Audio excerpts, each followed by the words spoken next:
நாட்டுக்கு தேவை என்றால் 75 வருஷம் இந்திய அரசு எடுத்திருப்பாங்க, தமிழ்நாடு அரசு எடுத்திருக்கோம்ல. இந்த நாட்டுக்கு தேவை என்றால், இந்த நாட்டின் ராணுவத்துக்கு தேவை என்றால், இந்த நாட்டினுடைய பொதுமக்களுக்கு தேவை என்றால், இத்தனை வருஷம் அது ஒன்றிய அரசின் கையில், தமிழ்நாடு அரசின் கையில் தான் இந்த நிலம் இருந்துச்சு, இந்த சுரங்கம் இருந்துச்சு, இந்த கனிமத்தை எடுக்கிற அதிகாரம் இருந்துச்சு.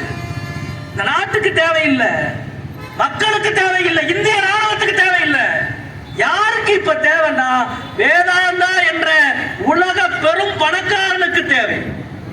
அவனுடைய தேவைக்காக இன்னைக்கு எடுக்க வர்றான். இந்தியாவுக்கு நாட்டுக்கு தேவை என்றால் கூட நாம் யோசிக்கலாம். தனியார் நபருக்கு, தனி கம்பெனிக்கு, தனி நிறுவனம் உலகின் பெரும் லாபம் தீட்டுவதற்காக இன்றைக்கு வேதாந்தா உள்ளே வருகிறான்.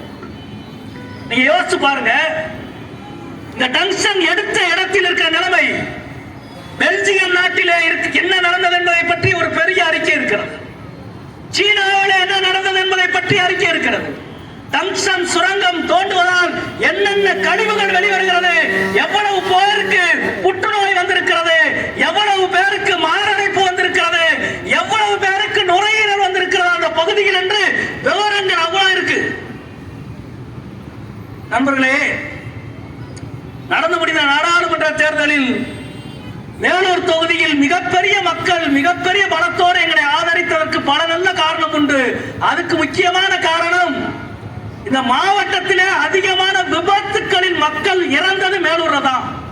ஏன்னா 4 வழிச்சாலையில